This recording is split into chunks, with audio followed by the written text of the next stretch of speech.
sea wind. The sea wind is a pirate bold whose ghost will not be laid, but scourges still the sandy shores that once he used to raid. He left his bones in gibbet chains to haunt the dark sea caves, and beaches bare and stony cliffs, far isles and stormy waves.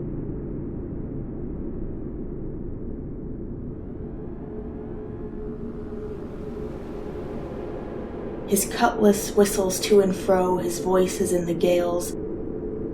Of scuttled barks and drowning men he tells unholy tales. He cannot rest without a ship, so his uneasy ghost goes seeking for his vanished crew from lonely coast to coast.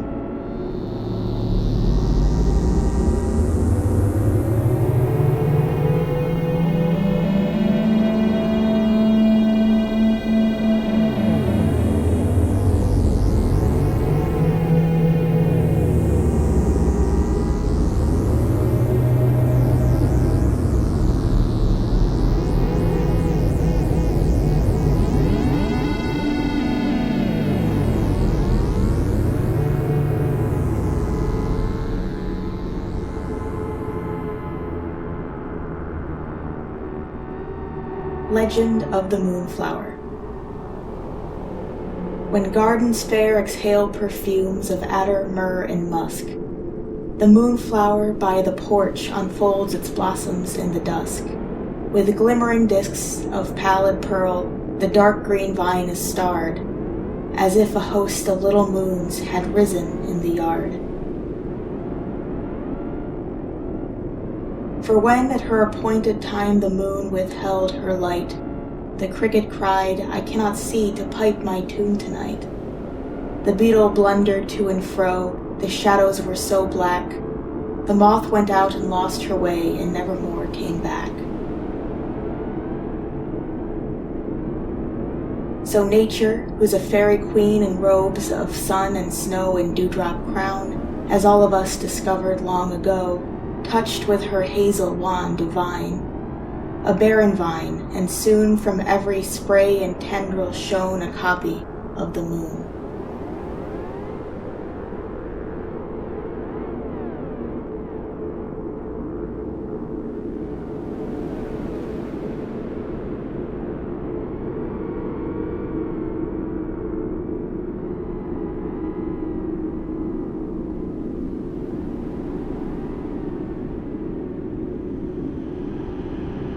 Via the Ouija Board.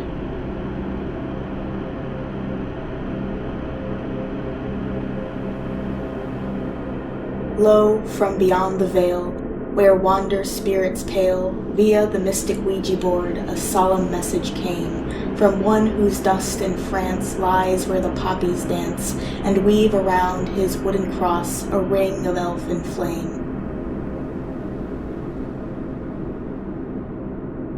I who have given all, I who feared not to fall, who made the sacrifice supreme that nations might be free, ask for no monument, but that my bones be sent back to my own beloved land, across the sundering sea. Let me repose at home, where breaks the fragrant foam of apple blossoms in the spring against a turquoise sky, where on my grassy bed the clover flowers red and golden-banded honeybees all day go booming by. Not there where to my sleep the lees of battle seep do I desire my crumbling clay with alien soil to blend, but where I first drew breath would I return in death, mingling my ashes with the dust of many a dear old friend. Bear ye my broken form, o'er ocean's calm and storm, to that green churchyard in my town, and lay me there to rest, where violets may start, blue-petaled, from my heart, and where the flag for which I died may wave above my breast. Thus spoke the Ouija board, while in the chimney roared the unleashed norther rushing down from snow fields at the pole, That was the fervent prayer out of the boundless air spanning eternity, the cry of one dead soldier's soul.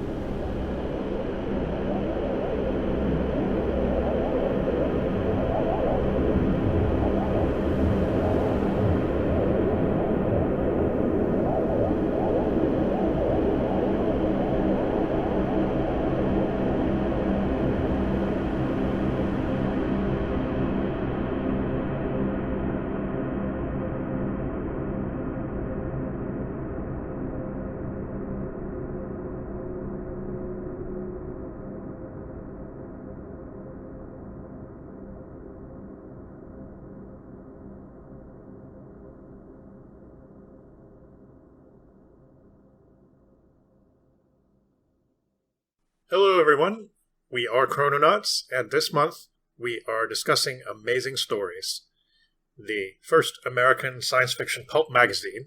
And if you are just tuning in, and you would like to hear a little bit of background, please turn to episode installment number 1, where you can hear a bit of history of the magazine and what happened throughout its development and so on. For now though, we're going to turn back to 1929, and Gretchen's going to lead us on discussing Minna Irving's story, The Moon Woman. Minna Odell, known as Minna Irving, the poetess of Tarrytown, New York, was born on May 17, 1864.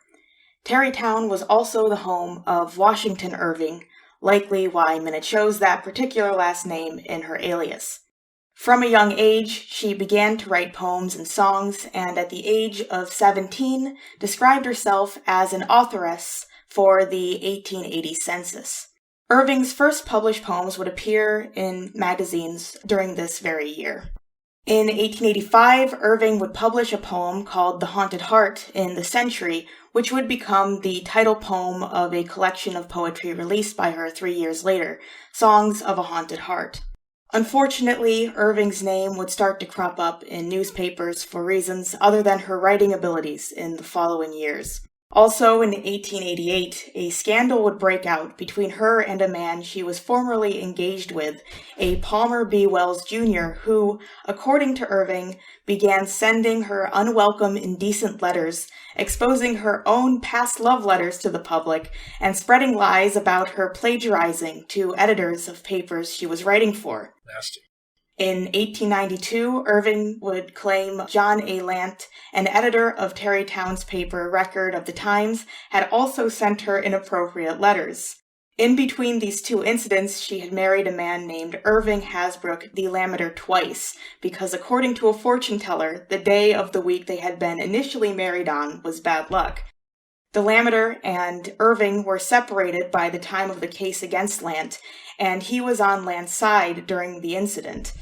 The two divorced in 1911 and stated in one article on Irving, on such hostile terms she bought a revolver to protect herself against the Lammeter.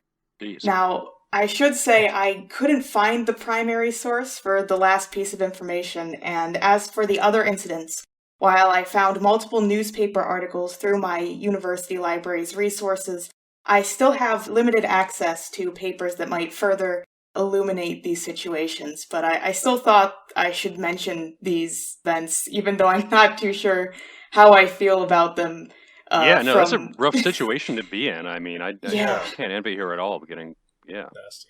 Yeah, it's a pretty strange series of events. To say the least, yeah. It's really strange to see, especially for the second case with John A. Lant. It seems like the newspapers kind of took a much more hostile light towards her. I don't know if it was because they assumed she was lying after the first charge that she had against the first man, so it was very strange to read that. Yeah, and it's kind of weird. I mean, we think of people's personal gossip and business being all over social media in the present day, but I mean, they also printed this stuff in popular newspapers back then too, and it's just it'd be awful just like everybody reading about your like business, you know? Really terrible, yeah. Yeah. I mean, we take a lot of that stuff for granted now. Like, it's still bad, but it's like, oh, whatever, right? And we just kind of, I don't know, it feels almost like the fact that it was in print would have made it worse at the time. Yeah, I reminded one of my friends once that it was like nothing was going on back then, so people would just write about the personal lives of other people in like newspapers. But it also seems like she was very well known as a poet, so I think it feels kind of like how we treat celebrity gossip nowadays. Yeah. On a much lighter note, her next marriage to a man named Harry Heber Missioner, a mine owner and race car driver, fortunately seemed to be a much better relationship than her last marriage. Despite these personal issues, Irving's writing career continued and she was quite prolific. Although the work by her we're covering tonight is the only one she submitted to Amazing Stories, she contributed numerous poems and other pieces to magazines and newspapers such as the Century, New York Herald, which she was on the editorial staff for, Putnam's Monthly, Breezy Stories, Munsey's, and Peterson's. One poem of hers, Sea Wind, was actually published in Weird Tales in 1937, and would be one of the last of her works. Besides their initial publications, her poems were frequently reprinted in newspapers across the U.S. She received several honors for her works, including earning a gold medal for a poem commemorating the USS Maine in 1899, and being commissioned to write a poem that was engraved on a plaque of the grave of Theodore Roosevelt's son, Quentin Roosevelt. Irving would die on July 23rd, 1940, in a sanatorium after seems like a pretty long illness. She lived quite an interesting career. Yeah, it sounds it. I think that it's very clear from her writing that she excelled more as a poet than perhaps as a prose writer. Yeah, it's a very unusual thing for Amazing, I think. It is. Mm-hmm. It's not surprising to hear that she wrote poetry for Weird Tales, because this very much feels like a Weird Tales story. Mm-hmm. And while the plot elements maybe don't exactly come together in a perhaps a satisfying way, I really do like her style. I mean, she's really good at this kind of evocative imagery, and it's a little more refreshing to read somebody like her that kind of takes these kind of jumbled plot points and doesn't really like fuse them together than somebody like a Stone, whose prose style is a little more flat and dull and by the numbers. She's really good at the imagery and the mood and the vibe. And I would certainly like to read some of her poetry and be curious if she wrote any kind of like gothic fiction. Yes, I did come across, I did not have a chance to read it. It seems that she did have other short stories that she wrote. She didn't just write poetry. She also wrote a couple of short stories. I couldn't find many of them when trying to find them through the newspapers I was looking for. But I did come across one that I think was called like The Haunted House or the House of Dreams. That's what it was. So I didn't have a chance to read it myself, but I did see that she wrote that as well as other pieces, and I think they are sort of more gothic, which seems to be also the case in some of her poetry. Oh yeah, and you definitely get this from the story too, but yeah, something to check out for the future off the podcast, because I did like the mood and the vibe of this one a lot. I don't know, ranking the stories, I would probably put the Bracket and the Wells ahead of this, but I think I like this one more than the other three, the Stone, the Williamson, and the Hanson. That's cool. I mean, I always say that I appreciate style a lot, and I definitely appreciated the style of this one, but I was kind of frustrated by it. It just seemed, every time I was really getting into it, it just stopped. You know, I mean, we'll get to the reason why. There's a reason why. There's 3 separate parts to this really short story. And it's not really about any of the things that I thought it was going to be about. And I hate to be the plot-centric person here, I guess, but the style was really cool, and I wanted more. I wanted more of both the story of, I mean, that probably this comment is better saved for the end, but basically the 2 sort of separate elements of this story that don't really come together. I wanted more of either of them, one or the other, or both. Yeah, it's interesting with these kind of stories where this one felt like somebody took a full-length novel and just like cut the first 10 pages out of it, and then that was the story. Yeah, or a few pages and then like jumped ahead a few more pages and then jumped ahead a few more pages. It's really strange structure and really strange ending, and just, I don't know, it was a very weird story. I was very intrigued by it.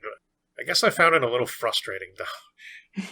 In terms of ranking the stories that we've been doing this episode, I don't really know where this one would fit for me. I'm really torn because it had one of the best styles for sure. I wish more had come of it, I guess.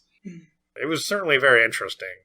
And I think anything that makes me kind of want to read more of an author is probably doing a good thing. But it doesn't seem like she really has a lot of fiction that we can find. So not really much of a poetry person, but I guess I would check out some of her poems, sure.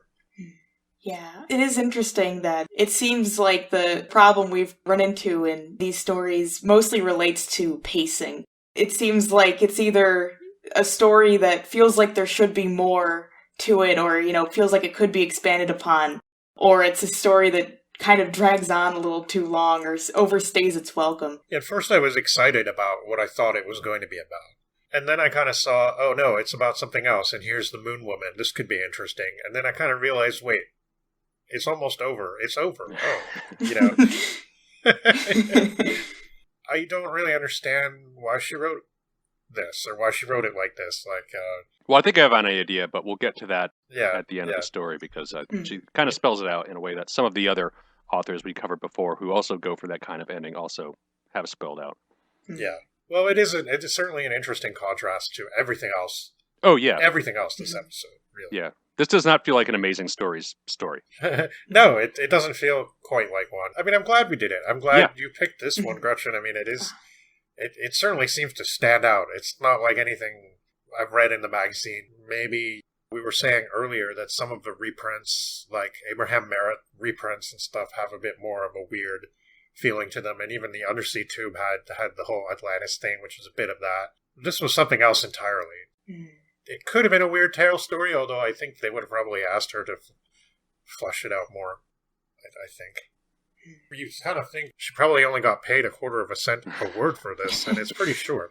So she probably did, I don't know, she just wanted to do it, I guess, and why not? Yeah, I think this one really contrasts perfectly with the Hansen, emphasizing one side of the scientist and the other side being the poet. Yeah. And you could really tell that they're on kind of either extreme from one another. Yeah, I mean, I did choose Hansen and Irving specifically because I found it interesting that these two people who had those different professions kind of worked on this same pulp. I kind of wanted to look at them also in relation with the other pieces that they created. So it was interesting to see that difference in style from both of them. I mean, it definitely contrasts really well. I think out of the two authors we've covered in this episode, they're the ones that really most illustrate that difference between kind of the philosophies of writing. Yeah, that's very true. Yes. Well, I think I will get into the story. Yeah, because there are only a few comments to make about it at the end, I think, so what happens in it? Yes.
The Moon Woman is in the November 1929 issue of Amazing Stories, same as the Hansen story that we talked about.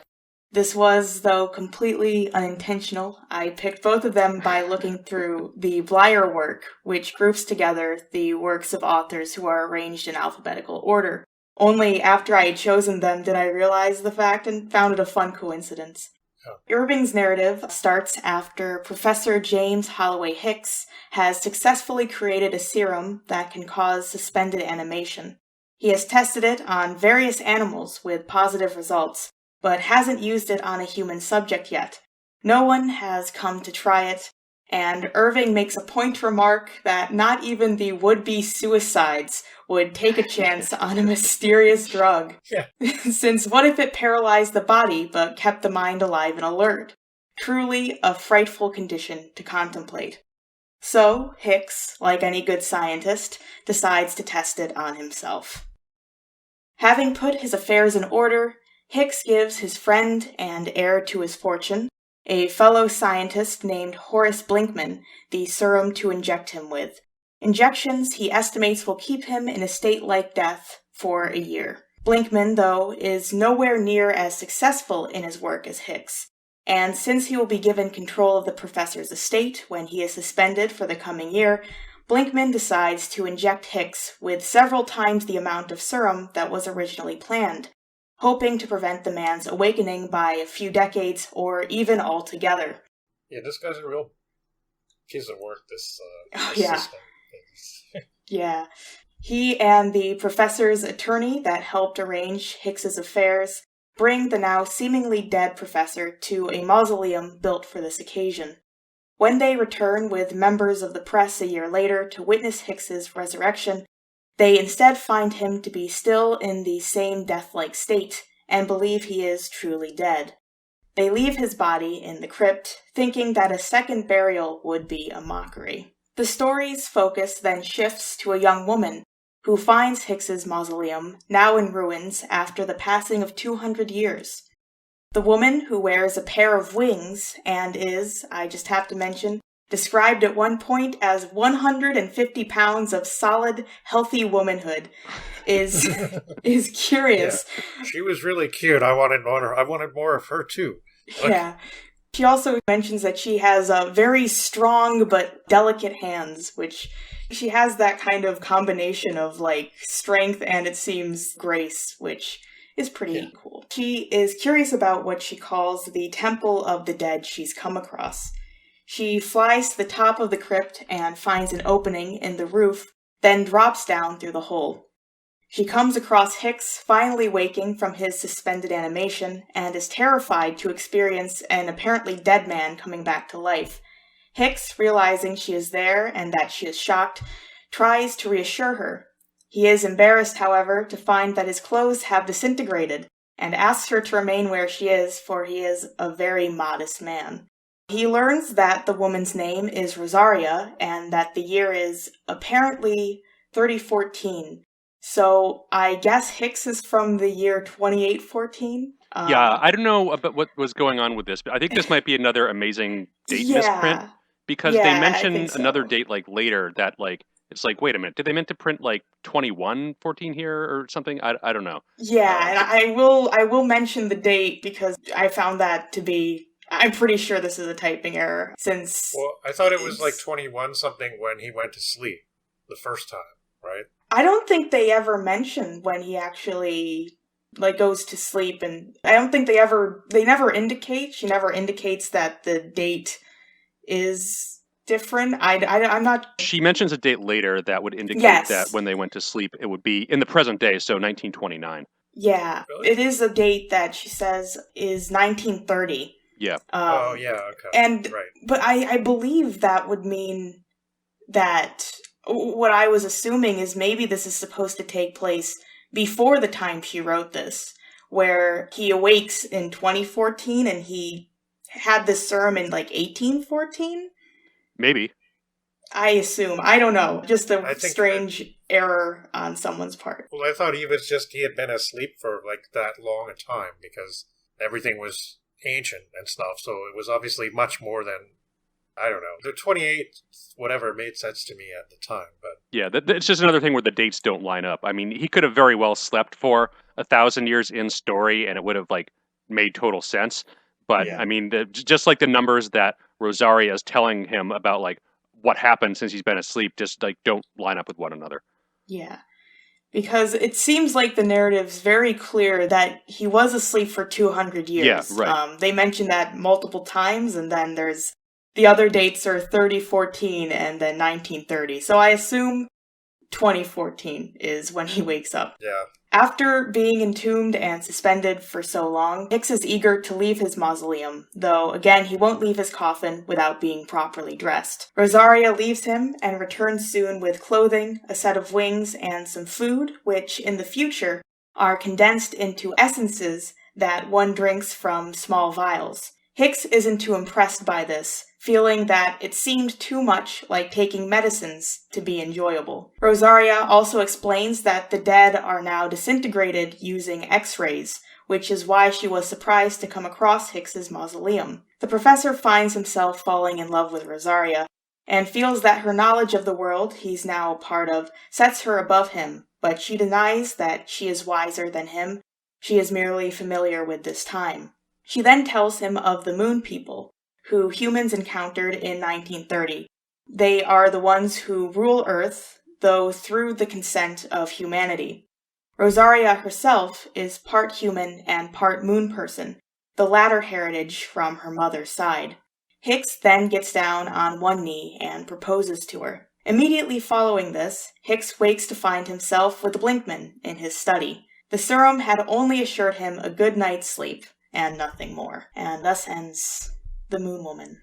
Yeah, so I mean, I never really liked the "it was all a dream" ending, but when the story itself reads like a dream and, like, you know, Arctic and things like that. Yeah, it ends with him asking her to marry him. Yeah. It's pretty silly, but I just kind of wish, why not go all the way with it? I mean, you started it. So, I mean, there are certain cases where it was all a dream, like maybe it's okay to do that. It was just so weirdly, not anticlimactic, it's not even the right word. It was just kind of like the very last short paragraph just reveals that everything we've witnessed is not real. Yeah, right. So I don't know. I thought that was disappointing. I don't know. It was like it was so weird to read this story because at both moments I thought, I'm really getting into this. Like, first I'm thinking, is this story going to be about this dilettante guy living it up on this other dude's money while he's asleep and, like, getting into trouble? And then I'm like, oh no, it's not about that. It's about him, the doctor, waking up and encountering the Moon Woman. Hey, cool. And then she's telling us about what's happened and they're going to go off together. Great. Okay, I'm all for that. And then she took that away too. So it was like having something cool stashed away from me, like, twice. Really odd to me that she kind of set up these two things, like the whole idea of making the assistant such an utter bastard, right? And that really comes to nothing. I mean, it's all there just so he sleeps longer. And then, you know, setting up this Moon Woman. It's like, well, he's kind of woken up in the best possible circumstance, hasn't he? And she's friendly, and maybe, I knew it was a pretty short story, so I'm thinking, okay, it'll end soon, but, you know, I guess they'll be happy or something, and they'll go off together and maybe not get married, but hey, whatever, cool. And then she just sort of pulls the rug out. I don't know why. Why does she have to do that? Any ideas? Yeah, I don't know. Maybe she just couldn't think of an ending. Maybe these are just kind of fragments she had that she didn't really want to piece together. I mean, maybe it was an actual dream she had, and she just wanted to get it down. Yeah. Maybe it's like Arctic. She kind of has her narrator, of course, have it be all a dream. Right. And we know that with that, it was especially autobiographical. Yeah. So, yeah, maybe she also did have a dream like this and decided to That'd be pretty cool. Write it down. I do think this does work more than in other situations where it does have a sort of dreamy atmosphere to it. Because I also kind of had read a small summary of this in the Bleiler, so I did kind of know that it ended like this. Yeah. But I thought that what it would be sort of more like is 300 years hence. Right. Oh, yeah. And instead, it does feel more like an Arctic, where it feels a little more deserved and a little more like it works. Yeah, there's like small parts in this one, like certain scenes that like I really like the chauffeur and them going into the graveyard, and like just the way she describes the mausoleum and the nighttime scenes. Very atmospheric, yeah. Yeah, and then after when he wakes up, the mausoleum is in a state of decay, and the moon is spilling in and all that stuff, and the obvious similarities between Rosaria and Villia from the Coming Race, I thought was pretty striking, and it wouldn't surprise me if that was deliberate on her part. Interesting. Yeah. There was some weird absurdity too. Like I kind of laughed the way she was describing the assistant and how like anxious he was, and like I was like, what am I gonna do? I have to make him sleep longer, and he's kind of in a rush. And I'm kind of thinking, like, well, I mean, I guess that he's going to be in state in this mausoleum, and maybe it's going to be hard for him to, like, break in and make him sleep for longer. But I was thinking to myself while reading, why does he have to do it now? He's going to be asleep for, like, a decade or however long, and it's just, like, pacing around, getting all agitated. It's, like, kind of reminds me of some kid who's, like, spoiled, and he's realizing like in 10 years he's gonna have to figure out how to fend for himself, and it's like 10 years from now, so he's all worried about it even though it's a long way off, and so he starts poking the doctor with holes. He's like jabbing him with the needle all over, like indiscriminately. I don't know, that was really funny. I he's like just poking him everywhere with the needle. Like, I do think it would have been interesting to see him living it up on Hicks's money. Especially if she was able to connect the two plots, and like his legacy or something like that affected the future 200 years from now. Yeah. He stumbles upon some relic or that would have been something really like cool. That. Yeah. That would have been really awesome. And I thought that was where it was going. And like, she just seemed determined to snatch away the symmetry of the story. Like at every turn. I mean, again, it feels like the start of a 300-page novel that could go to all these places, but it just kind of like abruptly stops. Yeah. Yeah, and the time jump. The time jump kind of throws you off, but then you're like, you start getting into the next part. And very interesting thought experiment, though. Like, it does feel a lot like a dream, because, in dreams, a lot of the time, your sense of time is a little weird, right? So you could jump 100 years into the future in a second, not really think that much about it. You're like, oh, it's the future now, I can tell, right? But it's beyond normal human experience to be able to do that. But that happens in dreams all the time. Weird time jumps. Sometimes you can't tell what order things really happen in, even in your really vivid dreams.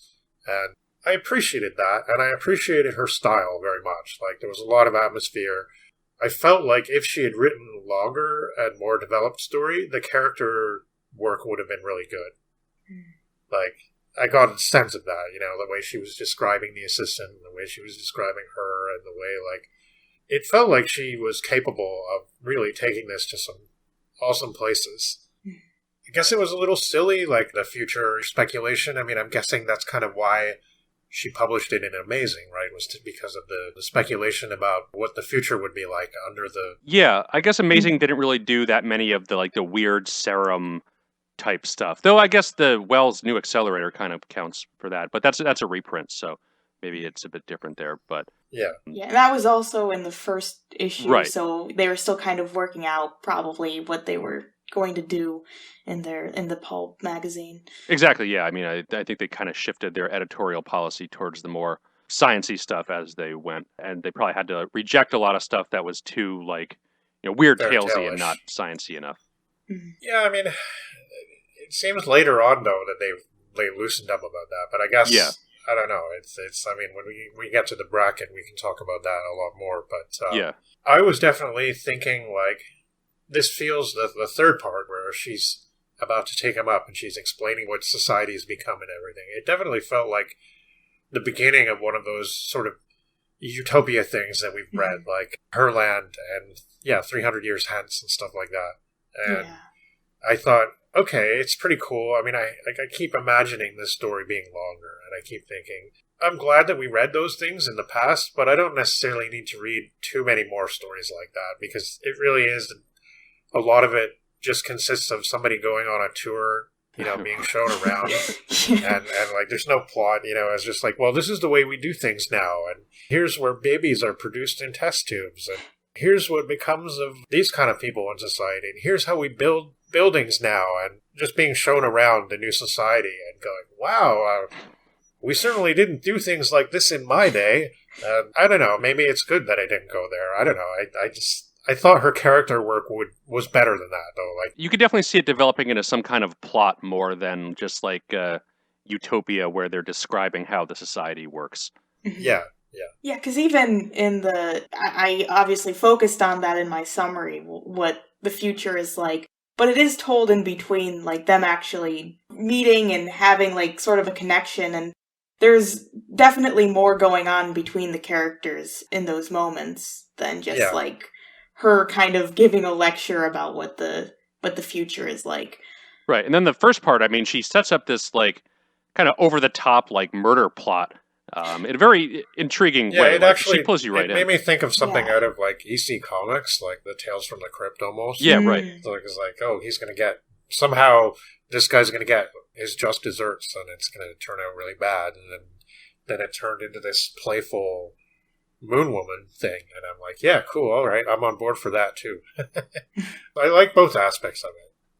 Yeah, I mean, it is like one of those, the last few stories we've talked about, where it would be interesting just to focus on one of those aspects, even on its own, just to have a story that maybe expands on one of those different concepts that she explores altogether in this. I certainly wouldn't mind having this be the 40,000 word work rather than the Stone. Yeah, I would have been on board for that. So I think I mentioned this when we talked about Stone, but I'm thinking, like, what if she had a collaborator to help her out with the prose a little bit? What if Minna Irving and Leslie Stone collaborated on a story? That would have been cool. I would have been up for that. Yeah. Stone could be like, I have all this really cool idea about a space opera political intrigue, court intrigue thing, and Irving could have sort of turned it into this really awesome, well-written piece. I don't know. Yeah, they probably didn't know each other. Even with Stone, it's funny because I know we didn't do it in the story we chose, but she does have quite a focus in a number of stories on, like, aerial people, like people with wings. Yeah. I was thinking about the stories I had heard about that Stone had wrote when thinking about the way Irving kind of imagines the future. Right, so Stone has two stories published in Air Wonder Stories. One is called Men with Wings, and the other one is Women with Wings. And yeah, we'll definitely have the Women with Wings here. Yeah.